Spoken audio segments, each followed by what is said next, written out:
বহু অচিনাকি মুখে জাতিটোক ব্যাপক ক্ষতি কৰিছে এইটো কৈছে চিনাকি মুখৰ পিছফালে থকা বহু অচিনাকি মুখে গতিকে চক এতিয়াতো আৰু মৌলিক প্ৰশ্নবোৰৰ উত্তৰ দিয়াৰ সময় এইটোতো 90 দশকৰ মানে গানৰ কলি নহয় চিনাকি অচিনাকি এইবোৰ কথা কৈ থাকিবলৈ অসমৰ মুখ্যমন্ত্ৰীয়ে মূল কথা কোৰ কথাৰ উত্তৰ দিয়ক বিদেশী নাগৰিকৰ নাম কিয় চিনাক্তকৰণ নাই কৰা বিদেশী নাগৰিকে যদি বেদখল কৰিছে তেওঁলোকক পইচা কিয় দিছে তেওঁলোকক মাটি কিয় দিছে এইবোৰ মৌলিক প্ৰশ্ন উত্থাপন কৰিছোঁ আৰু ৪৯,০০০ বিঘা মাটি জনজাতীয় আবেষ্টনী তাৰ লগে লগে ষষ্ঠ অনুসূচিত থকা মাটি বেলেগক দিবলৈ ওলাইছে আম্বানী আদানীক দিবলৈ ওলাইছে গতিকে এই জনজাতি মানুহৰ বিৰোধী কাম কাজত চৰকাৰ জড়িত কিয় গতিকে আমাৰ কথাটো হ'ল যে আজি এটা কিবা বেলেগ টাৰ্ম ব্যৱহাৰ কৰিব কাইলৈ এটা বেলেগ ব্যৱহাৰ কৰিব মূল কথা কোৰ যিবোৰ কথা এইবোৰৰ পৰা কিয় আঁতৰিব খুজিছে 6 নম্বৰ দফা কিয় দিল্লীয়ে গ্ৰহণ কৰা নাই গৃহমন্ত্ৰী কিয় সাহস হোৱা নাই সত্যেন্দ্ৰ গাৰ্গে কিয় চহী নেমাৰিলে দাড়ি কমাসহ উন্নীতকৰণ কৰিম বুলি কৈছিলে এইবোৰ কিয় আজিলৈকে কাৰ্যকৰী কৰা নাই দেশৰ প্ৰধানমন্ত্ৰীয়ে অসমলৈ আহি বিদেশী তালি টোপোলা বান্ধি যাব বুলি কৈছিলে এতিয়া আমাৰ কথা হ'ল দেশৰ প্ৰধানমন্ত্ৰীয়ে আমাক উত্তৰ দিব লাগে কিমান বিদেশী অসমৰ পৰা তালি টোপোলা বান্ধি গ'ল আমাৰ এখন তালিকাখন লাগে সংখ্যাটো লাগে মহাজাগৰণ ৰেলী অসমলৈ আহি কৈছিলে দেশৰ প্ৰধানমন্ত্ৰীয়ে অসমৰ বানপানী গৰাখহনীয়া ৰাষ্ট্ৰীয় সমস্যা হিচাপে ঘোষণা কৰা হ'ব কিন্তু আজিলৈকে কিয় নহ'ল গতিকে আমি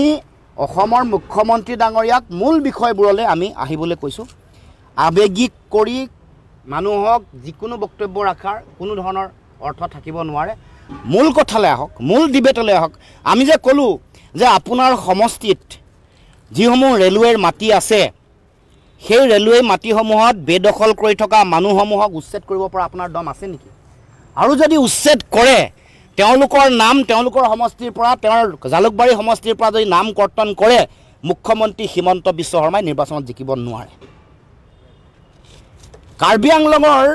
উত্তৰ বৰবিলত কিয় উচ্ছেদ নকৰে মুখ্যমন্ত্ৰীক প্ৰশ্ন কৰিছোঁ উচ্ছেদ তেওঁ কৈছে যে আমিতো অসম চুক্তি আমাৰ কাৰণে গীতা কোৰাণ বাইবেল মুখ্যমন্ত্ৰীক 10 নম্বৰ ক্লজটো পঢ়িবলৈ আহ্বান জনাইছোঁ অসম চুক্তি 10 নম্বৰ দফা আখৰে আখৰে পালন কৰিম বুলি কৈছিলে 10 নম্বৰ দফাত অসমত কেনেকৈ উচ্ছেদ হ'ব লাগে বিধিসন্মতভাৱে সাংবিধানিকভাৱে কোৱা আছে পঢ়ি ল'ব আমি অসম চুক্তিক মানো আৰু সেইকাৰণে অসম চুক্তি মৰ্মে গোটেই কথা বতৰাবোৰ হ'ব লাগিব কাৰোবাক কিবা এটা টাৰ্ম ব্যৱহাৰ কৰিব সাম্প্ৰদায়িক পৰিৱেশ এটা সৃষ্টি কৰিব তাৰ সেই কথাটোত আমি নাই আমি সাংবিধানিক কথা যুক্তিপূৰ্ণ কথা বতৰা আৰু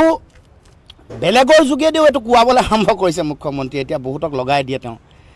তেওঁৰ মন্ত্ৰী ঘনিষ্ঠ মন্ত্ৰী আৰু বহু মানুহ আছে যিবোৰ নাম ল'ব খোজা নাই সকলোকে আহ্বান জনাইছোঁ মুখ্যমন্ত্ৰীৰ জালত নপৰিব মুখ্যমন্ত্ৰীয়ে চেষ্টা কৰিব পে'ৰুলত ব্যৱহাৰ কৰিবৰ কাৰণে পে'ৰুলত ৰাখিবলৈ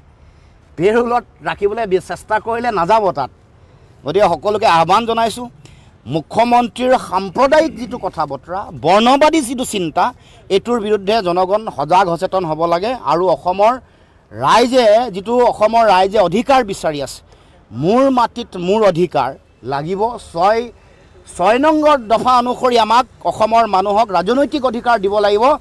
51 চনৰ পৰা 71লৈকে 20 বছৰৰ অতিৰিক্ত বিদেশীৰ বোজা ল'লোঁ কাৰণেই 51 চনলৈকে থকা মানুহক ৰাজনৈতিক সাংবিধানিক সুৰক্ষা দিয়াৰ কথা কৈছে আৰু অসমীয়া মানুহৰ সংজ্ঞা য'ত 51 ভিত্তিবৰ্ষৰ কথা কোৱা হৈছে ইয়াৰ স্পিৰিটটো এইটোৱে যে যিহেতু 20 বছৰৰ অতিৰিক্ত বিদেশী বোজা ল'লোঁ 51লৈকে যিসকল মানুহ খিলঞ্জীয়া মানুহ আছিলে তেওঁলোকৰ ভৱিষ্যতৰ সমস্যাৰ সংকট আছে সেইকাৰণে তেওঁলোকক অধিকাৰ দিব লাগে আৰু আমি সেই দাবীহে উত্থাপন কৰিছোঁ